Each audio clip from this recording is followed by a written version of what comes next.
संदर्भात नेरूळ पोलिसात गुन्हा दाखल करण्यात आलाय आणि त्यानंतर अमित ठाकरेंनी नेरूळमध्ये येऊन त्यानंतर ते पोलीस स्टेशनला देखील पोहोचलेले आहेत। यावेळी कार्यकर्त्यांकडून त्यांचं जंगी स्वागतही करण्यात आलंय।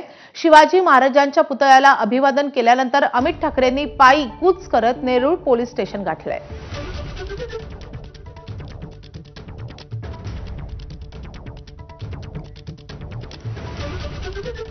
तर या संदर्भात अधिक अपडेट देण्यासाठी आपले प्रतिनिधी विनायक पाटील आपल्या सोबत आहेत।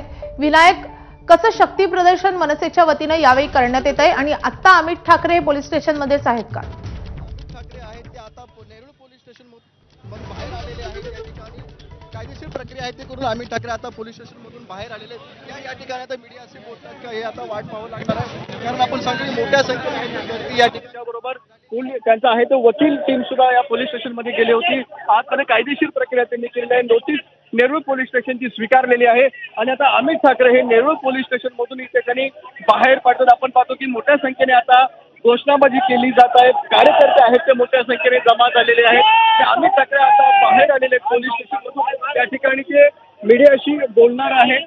त्यामुळे काय मीडियाशी बोलतात याकडे आता सर्वांचं लक्ष आहे ते लागलेलं आहे। कायदेशीर प्रक्रिया आहे ती घेतली झालेली आहे। त्यांनी नोटीस सुद्धा या ठिकाणी नेरूळ पोलीस स्टेशनची आहे ती स्वीकारलेली आहे।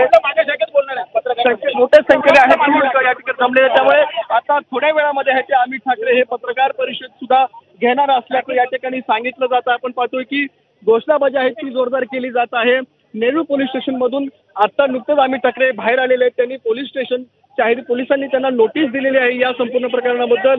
आपण पाहतो की अमित ठाकरे यांच्या राजकीय कारकिर्दीमध्ये आहे ते हा पहिलाच गुन्हा दाखल झालेला आहे की जो छत्रपती शिवाजी महाराजांच्या पुतळ्याचं अनावरण केल्याप्रकरणी आहे तो गुन्हा दाखल झालेला होता।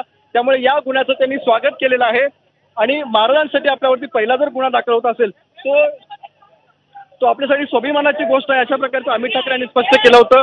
आणि नुकतेच ते बाहेर पडलेले आहेत। मनसेचे कार्यकर्ते मोठ्या संख्येने इथे उपस्थित आहेत। जोरदार घोषणाबाजी केली जात आहे आणि थोड्या वेळानंतर आहे ते अमित ठाकरे आता मीडियाशी सुद्धा बोलणार आहेत, पत्रकार परिषद ते घेणार आहेत आणि नेरूळ पोलीस स्टेशन कडून जे नोटीस त्यांनी स्वीकारत याबाबत आता कायदेशीर प्रक्रिया ते करणार आहेत। त्यामुळे पुढे ते काय बोलतात याकडे आता सर्वांचं लक्ष आहे ते लागलेलं आहे। त्यामुळे आपण पाहतो की आता ते बाहेर पडले आहेत पोलीस स्टेशन मधून, ते निघत आहेत आणि थोड्याच वेळामध्ये आहे ते अमित ठाकरे हे प्रेस कॉन्फरन्स या ठिकाणी घेणार आहेत। नक्कीच आपण दृश्यांमध्ये बघतोय अमित ठाकरे पोलीस स्टेशन मधून बाहेर पडलेले आहेत। नेरूळ पोलिसांची नोटीस स्वीकारून आता ते बाहेर पडलेले आहेत। मात्र विनायक, खरंच त्यांची प्रेस कॉन्फरन्स होणार आहे का? कारण आपण बघतोय अमित ठाकरे गाडीमध्ये बसलेले आहेत। प्रेस कॉन्फरन्स नेमकी कुठे होऊ शकते? आणि आपण अजूनही बघतोय मनसे कार्यकर्ते मोठ्या संख्येनं पोलीस स्टेशन बाहेर जमलेले आहेत।